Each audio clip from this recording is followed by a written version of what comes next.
Ons ken dit, nie worry nie, ons gaan aan. Ek spot net met julle, hoor. Vriende, ons skriflesing is 'n baie bekende gedeelte uit die Bybel, veral vers 6. Die wat graag wil volg, is in die 2020 vertaling van die Bybel, as ek dit reg onthou, het juis vandag gekies om 'n bietjie 'n ander teks te gebruik. So dis Johannes 14 vers 1 tot by vers 14. En die tema is mense van die weg. En ek sal, voordat ons lees, wil ek net 'n paar opmerkingkies maak, wat ek dink belangrik is om ietsie hiervan te verstaan. As ons Handelinge gaan lees, die hele boek Handelinge, dan word daar na Christene verwys op 3 maniere. Daar's 3 woorde in Handelinge wat gebruik word om na Christene te verwys. Die heel eerste ene vind ons sommer in die begin, word na hulle verwys as disippels van die Here Jesus, en ook apostels, die twee loop so hand aan hand met mekaar. En ons moenie net dink aan die 12 as ons aan disippels dink nie, daar was 'n breër groep wat ook as disippels bekend gestaan het. Dan in Handelinge 11, vir die heel eerste keer in die gemeente in Antiochië, wat nou daar in Sirië is, dis nogal in die nuus, so ou hoor nogal ietsie daarvan. Maar dis een van die oudste gemeentes in die wêreld, was daar gewees. In Antiochië is die Christene vir die eerste keer, of laat ek dit anders te sê, die gelowiges vir die eerste keer Christene genoem. En daar is 'n bietjie twyfel oor hoekom dit so was. Sommige ouens sê wel, dis oor dat hulle so mooi voorbeeld was en ouens in hulle Christus kon sien. Daar's ander wat meen, en ek is geneig om daarmee saam te stem as ons die res van die geskiedenis ook sien wat ontvou, dat dit eintlik 'n skeldnaam was. Dat die Jode na hulle verwys het as Christene, bedoelende mense wat soos Jesus Christus was. En eintlik dus op 'n dwaalleer en 'n sekte was. So was eintlik hierdie ambivalente gevoel daaroor. Later aan het ons as Christene natuurlik dit as 'n eretitel vir onsself geneem, dat ons in Christus se voetspore volg, en daarom Christene genoem kan word. Maar daar's 'n derde manier hoe daar na Christene verwys word, en wat eintlik baie meer in die boek Openbaring voorkom as enige een van die ander 2. En dit is dat daar na gelowiges verwys is as mense van die weg. Mense van die weg.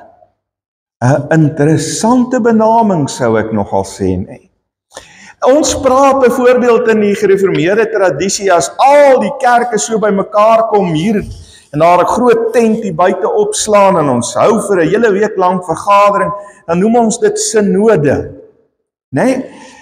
Nou, die woordjie synode is van die 2 Griekse woorde, ja, en ek het uiteindelik Grieks deurgekom, so ek dink ek het dit reg. Synhodos, wat beteken saam op weg. Saam op weg. Die Christene wat mense van die weg genoem is, daar's eintlik van hulle genoem, of daar's aan hulle eintlik verwys as ouens wat saam op weg is, wat saam op pad is. Nou, hierdie benaming bring nogal 'n klompie vrae by my op. Ons gaan oor die volgende paar weke miskien 'n bietjie daarna kyk. Maar die eerste vraag wat ek het, boonbehalwe dat ons nou weet dis gelowiges, wie of was mense van die weg? Hoe het jy deel geword daarvan om geraak gesien te word as 'n mens van die weg? En waarom is mense so genoem? Waarom is hulle as mense van die weg geken? Hoe het hulle geleef? Wat was hulle geloofspraktyke gewees, rituele, gebruike? Hoe het hulle saam aanbid? Die ander vraag natuurlik is, waarheen was hulle op pad gewees? Want as jy op weg is, of mense van die weg is, dan moet jy sekerlik iewers op pad wees. En ek glo nie, dit was daai tyd al die N3 gewees nie. Want hulle sou nooit by hulle bestemming uitgekom het nie. Sou nou nog daar in die verkeer vasgesit het. Volgende vraag is, saam met wie was hulle almal op reis? Saam met wie was hulle almal op reis? Kom ons lees die teks dan nou. Jesus begin met 'n interessante vers. Hy sê, laat julle harte nie ontsteld wees nie. Glo in God, glo ook in my. In die huis van my Vader is daar baie woonplek. As dit nie so was nie, sou ek dit vir julle gesê het. Ek gaan om vir julle plek voor te berei. En as ek gegaan en vir julle plek voorberei het, kom ek weer en sal julle na my toe neem, sodat julle ook kan wees waar ek is. Julle ken die weg na die plek waarheen ek gaan. Thomas sê vir hom, Here, ons weet nie waarheen u gaan nie, hoe kan ons dan die weg ken? Jesus sê vir hom, ek is die weg en die waarheid en die lewe. Niemand kom na die Vader behalwe deur my nie. As julle my leer ken het, sê julle ook my Vader ken. En van nou af ken julle hom en het hom reeds gesien. Filippus sê toe vir hom, Here, wys ons die Vader en dit is vir ons genoeg. Jesus sê vir hom, ek is al so lang tyd by julle en het julle my nie leer ken nie? Filippus, wie my gesien het, het die Vader gesien. Waarom sê jy dan, wys ons die Vader? Glo jy dan nie, dat ek in die Vader is en die Vader in my nie? Die woorde wat ek vir julle sê ek nie uit myself nie, maar dit is die Vader wat in my bly en sy werke doen.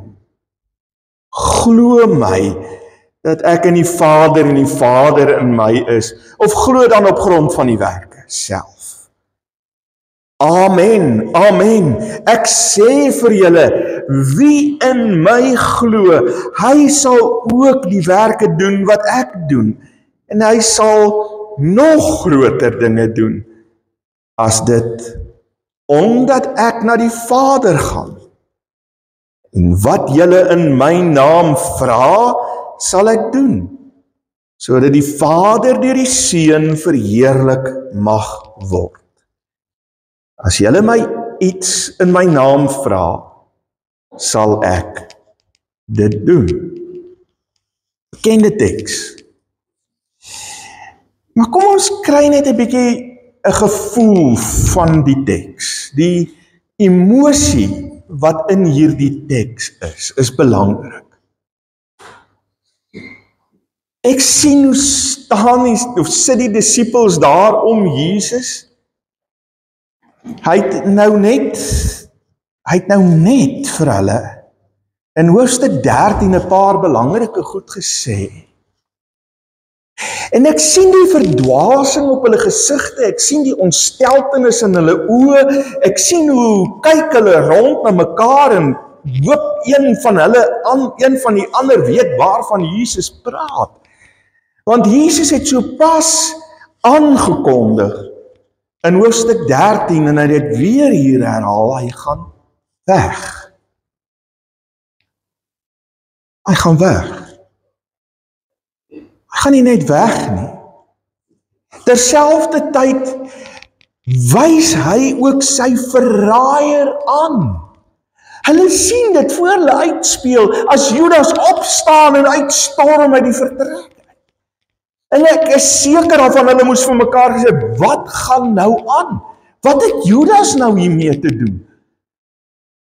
Hy het ook vir hulle gesê, Petrus, jy gaan my verraai, my verloon. Petrus, van alle mense, dink net vir 'n oomblik, wat gaan in hulle koppe aan as hulle dit hoor?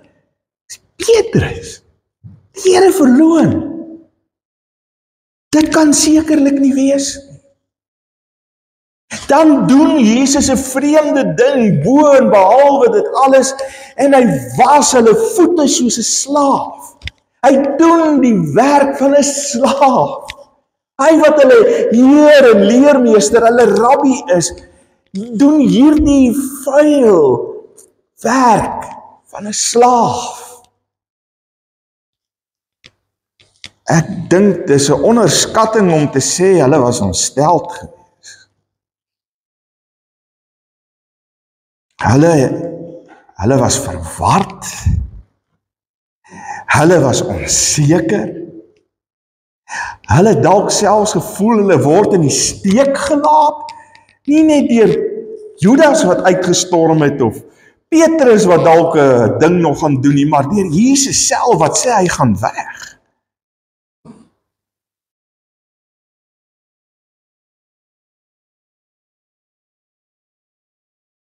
Maar Jesus kom en hy help hulle. Hy probeer vir hulle in ons teksgedeelte dan 'n bietjie hoop kom gee. Hy probeer hierdie verwardheid wat hy self sekerlik sien en bespeur, die onsekerheid wat hy beleef en hierdie gevoel van hulle voel ek laat hulle in die steek, probeer hy aanspreek. Hy wil juis vir hulle wys, hy laat hulle nie in die steek nie. Inderdaad, hy wil hulle troos. Wat sê hy vir hulle in hierdie troos? Hy sê 'n paar dinge. Hy sê nommer 1, wees verseker daarvan, ek gaan wel weg, julle dit reg gehoor. Maar ek doen dit tot julle voordeel.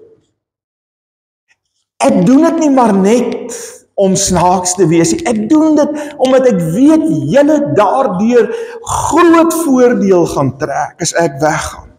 Want in die eerste plek gaan ek by my Vader vir julle plek voorberei. Daar's baie kamers en ek gaan gereed maak sodat ek wanneer ek julle weerkom, ek julle na my toe kan neem, sê hy. En ons vir altyd by mekaar kan wees. Dis tog troos. Maar die disippels is nie heeltemal op dieselfde plek as Jesus nie, liewe vriende. Emosioneel gesproke nie. Hulle het nie Jesus se begrip van dit wat gaan gebeur nie.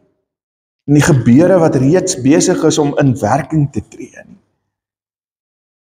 En is dit nie interessant dat dit nou juis Thomas en Filippus is, wat die moed van die dag aan die dag lê, en vir Jesus in die oë kyk en sê, ons verstaan nie.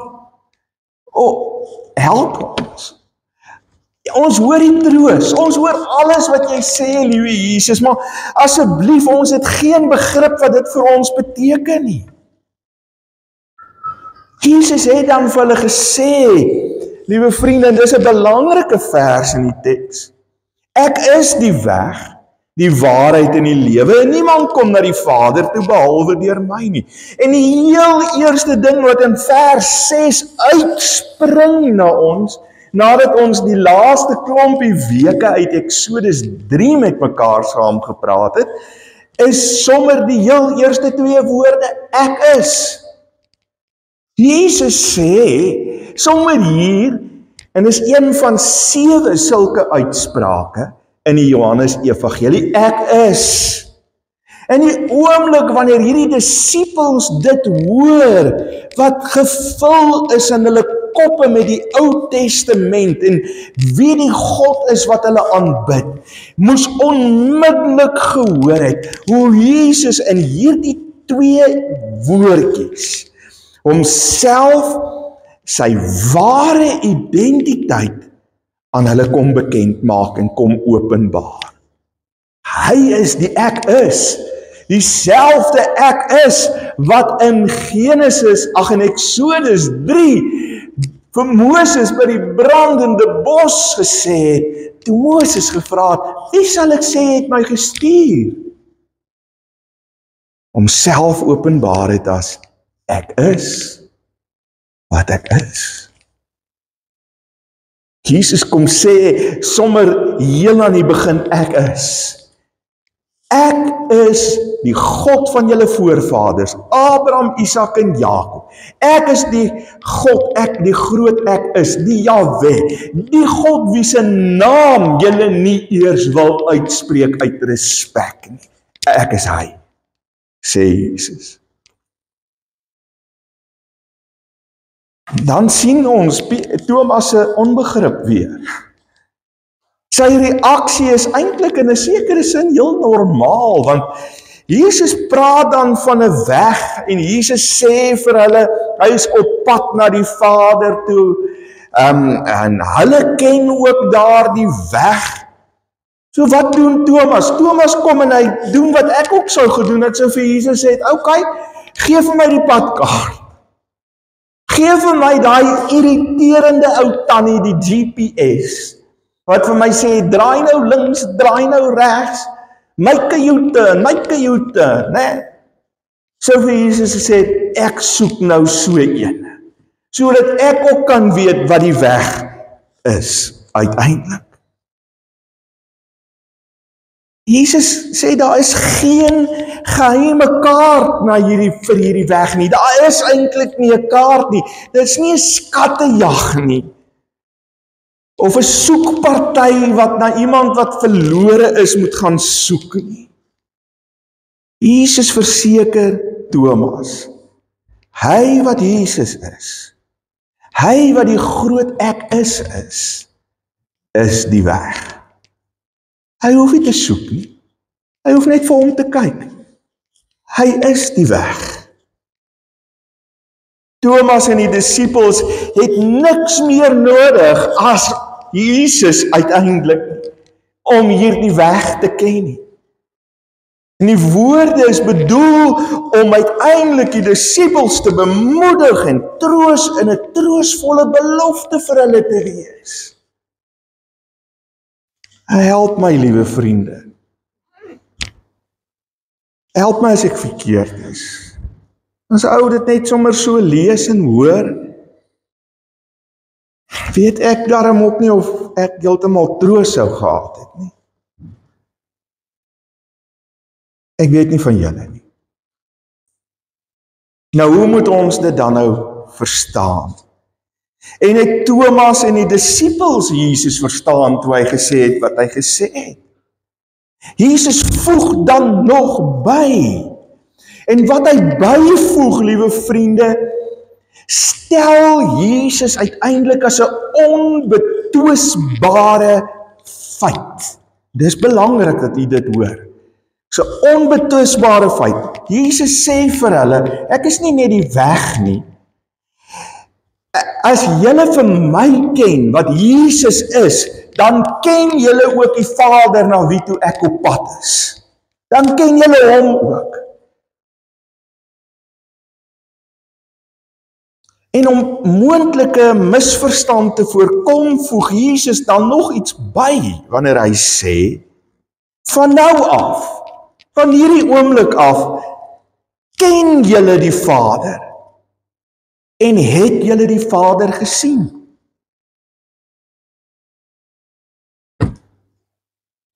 Maar soos in enige goeie groep is daar nog vrae. En hierdie keer is dit Filippus wat opstaan. Net so blank uitdrukking op sy gesig. Dumbfounded, soos die Engelsman sal sê. En hy kyk so 'n bietjie rond, of hy 'n spreekbeurt kan kry.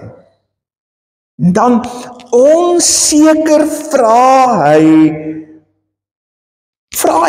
wil nie graag aanstoot gee nie.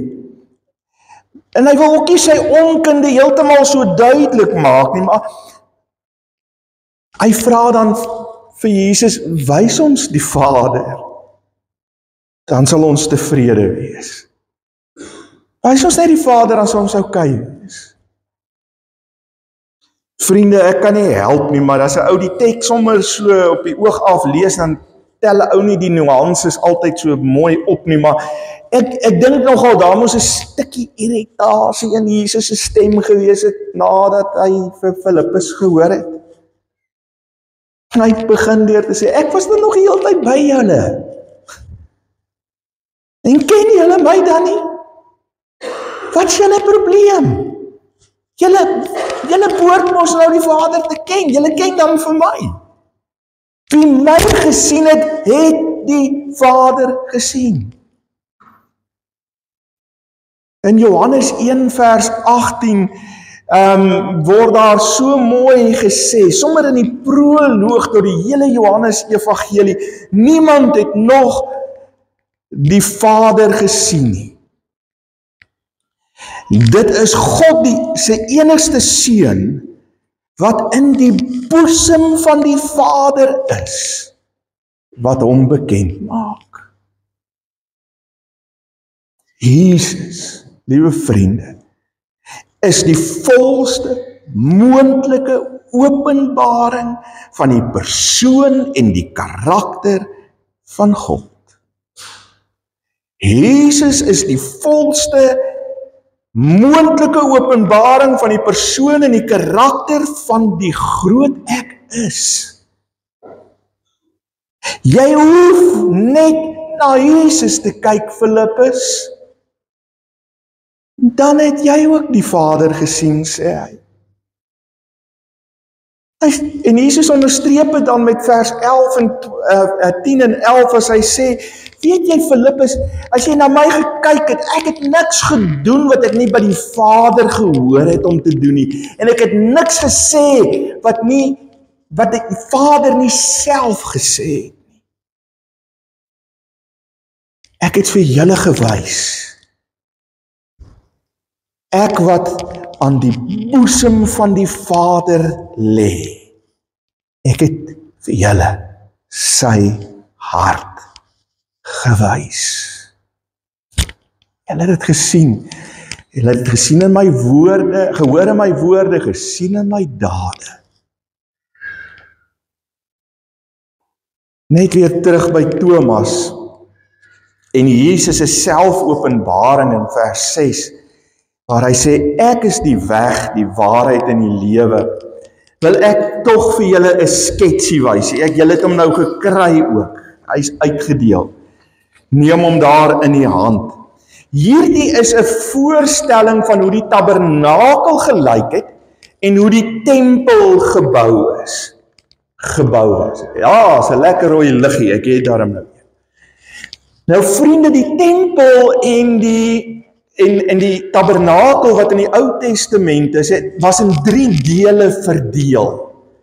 Die eerste deel was waar hulle geoffer het, die altare. En hier is die offerdiere geslag, en dan was daar die beker, ek wil net gou mooi hier sien, die brons waskom wat met water gevul was, waar jy jou hande gewas het, en hier het jy geoffer, en daarna jou hande gewas, maar hierdie eerste deel van die tempel of die tabernakel, wat die voorhof ook genoem is, was ook die weg genoem. So dink nou aan Jesus. Jesus was die offer. Hy het hom skoon gewas. Hier reeds, hy is die weg. Die tweede deel van die tempel is die heilige gedeelte gewees. Daarin was die menorah, 7 kerse wat die Heilige Gees voorgestel het. En dan was daar ek kan nou nie so mooi sien daar nie, was die wierook altaar gewees, daai middelste deel, waar is die kolletjie, wierook altaar gewees. Wierook is geoffer as deel van die gebede van die gelowiges. Gaan lees in Openbaring ook, word die gebede vergelyk met wierook wat opgaan na die Vader toe. En daar het julle ook dan die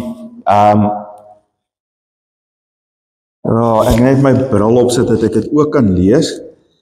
Daar is hy.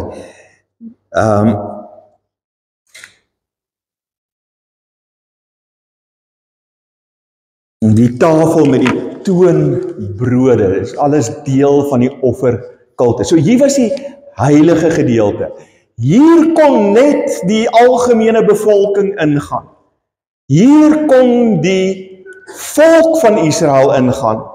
En dit was die waarheid genoem. Hier was die waarheid genoem. Dan het jy die allerheiligste gekry.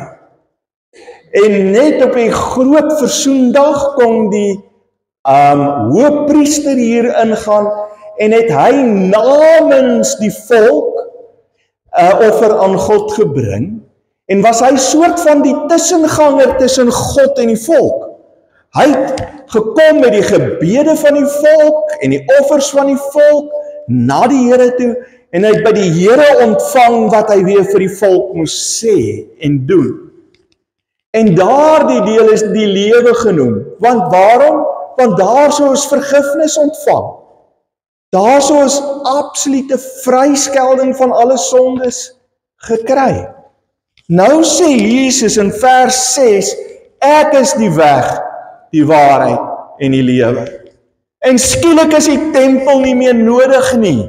Is niks van dit wat hier gebeur meer nodig nie, want Jesus het vir ons die offer aan die kruis gegee. Hy was die groot hoëpriester wat vir ons in die middel kom staan het tussen ons en God en ons uiteindelik met God versoen het, sodat daar eenheid weer tussen ons sou kon wees. Jesus, liewe vriende, sê in hierdie een enkele versie, hy is die volle vervulling van die hele Ou Testament, van die hele offergebruik en die tempeldiens en alles wat daarmee saamgaan. Hy is die een wat aan al die vereistes voldoen het, om versoening te bring. Hy is die weg, die offer. Hy is die waarheid. Hy is die een wat ons gebede na God toe vat. Hy is die lewe weer op te staan uit die kruis en ons met God te versoen. Nou, maar dit waar is. Lees ons byvoorbeeld in 2 Korintiërs 6 vers 16 dat 'n tempel nie meer nodig is nie. Want ons is nou die tempels van God, ons is nou die tempels van die Heilige Gees. God kom woon met ons met sy Heilige Gees in ons. En in Johannes 1 vers 14, weet daai eerste deel, word daar vir ons gesê die woord, Jesus Christus, het vlees geword en tussen ons kom woon. Hy tussen ons kom tabernakel. Ek en jy is nou in 'n sekere sin in die lig van 2 Korintiërs 6 vers 16, God se tabernakels op aarde, in wie die Heilige Gees woon, God se tempels in wie God woon. Ons dui nou vir die wêreld die weg, die waarheid en die lewe aan, deur die wyse waarop ons leef. Daarom het die gelowiges in Handelinge die naam gekry, mense van die weg. Hulle het die weg gewys. Hulle het die weg na Jesus gewys. Ons behoort die beste moontlike karaktereienskappe te vertoon, eienskap te wees van wat dit beteken om 'n Christen genoem te word. Wat dit beteken om mense van die weg te wees, sodat mense die weg, die waarheid en die lewe kan vind. Want sonder daardie weg, waarheid en lewe, kan niemand by die Vader uitkom nie. Kan niemand met God versoen word nie. Groot vraag, liewe vriende, wat ek op my hart het wanneer ek hierdie teks lees vanmôre is: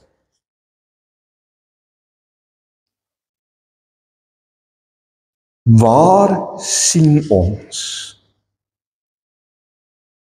die werk en die teenwoordigheid van Jesus in ons midde? Waar sien ons dit? Ek kan vir julle sê waar dit behoort te wees. Behoort by my en jou te wees. Hoe kan ek en jy God se hart verander wys? Watter praktiese dinge kan ek en jy doen om verander die weg te wees na die weg, die waarheid en die lewe? Wat kan ons doen? Amen. Here, baie dankie dat ons weet, U is die weg, die waarheid en die lewe. En dat niemand deur U, behalwe deur U, na die Vader kom. Dat die offer wat U gebring het, Here, 'n volmaakte offer was, wat die tempeldiens en die offerdiens oorbodig gemaak het om by die Vader uit te kom. Al wat ons moet doen, is om soos die disippels, Here, na U te kyk en U raak te sien, as die groot Ek is. Die perfekte openbaring van die Vader, wat in woord en in daad alleen gedoen het, wat die Vader gevra het en gesê het. Ons het dit gesien, Here, wanneer ons die verhale lees, van die wonders wat U gedoen het, en van die gelykenisse wat U vertel het. Dat U die weg is, dat U die Vader ken, dat U en die Vader een is, en dat ons nou deur U offer absolute vrye toegang het tot die Vader, dat ons in elke opsig met God drie-enig versoen is. Mag ons ook so leef, Here, dat ons mekaar vergewe van harte, en dat ons die gebod van die liefde so uitleef, dat mense die weg, die waarheid en die lewe sal leer ken. Ons bid dit in Jesus naam.